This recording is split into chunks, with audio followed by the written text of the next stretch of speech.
Spent hours discussing these issues. Really fantastic questions. I think first the question that we can't settle here is our philosophy of history, because I think we have different philosophies of history and different understandings of how change occurs. So I of course agree with Professor Wangui that the period that opens up, the period of decolonization, is also the period of socialism from 1917 or maybe 1911. And if you have that philosophy of history, then the history that has been with us since then has been a history of various revolutions and various counter-revolutions. This includes, for instance, the developments in the Sahel that are happening now in Burkina Faso, Mali, Niger. They experienced a revolution in 1983. There was a counter-revolution in 1987 with the murder of Thomas Sankara. Ibrahim Traore is afraid of being assassinated today. So the dialectic of revolution and counter-revolution comes from a certain philosophy of history. And sometimes when we say, well, what is China? Is China socialist? That is a different philosophy of history. That is an understanding of history as, in a sense, you appear at a stage and you inhabit the stage, but that you're not in motion.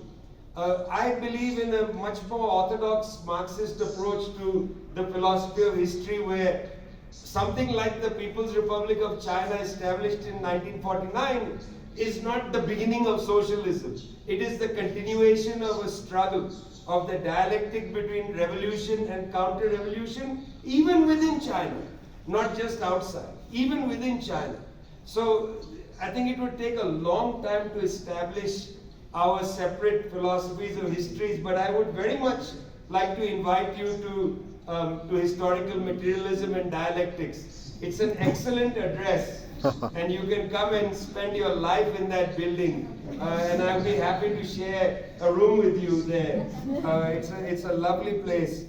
You see, this is the reason why I think Russia and China are defensive powers. They are not attempting to use their military force to prevail over other countries. Russia's military spending is 10% of global military spending. China is only 4%. Remember, 80% is the NATO plus countries.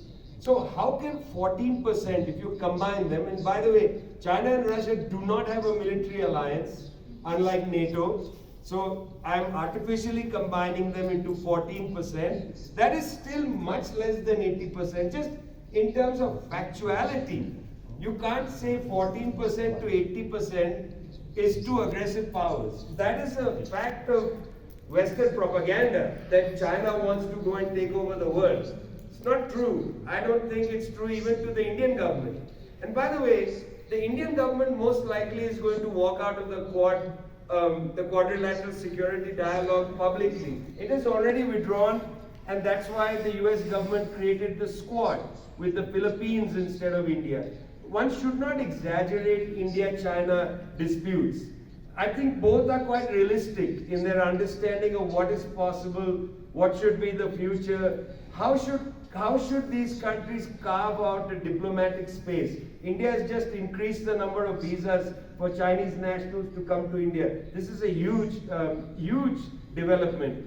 It's hard to explain how big this development is. So history moves in these zigzags and all kinds of motions. One should attend to this without being empiricist, because we also need a theory.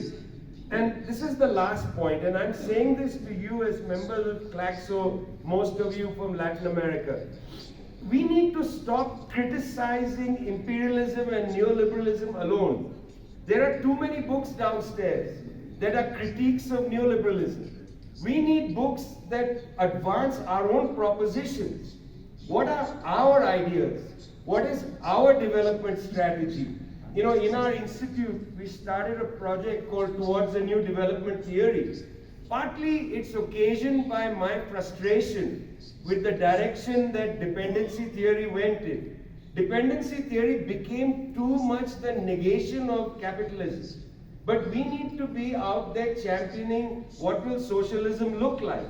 And unless we create new propositions for Latin America, for Mexico, for Argentina even, despite Milei, what are our propositions? If we don't do that, we can't captivate mass movements.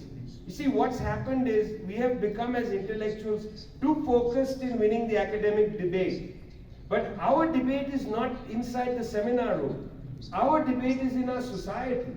So to win society, you can't just be critical, because then you become the political dimension of no.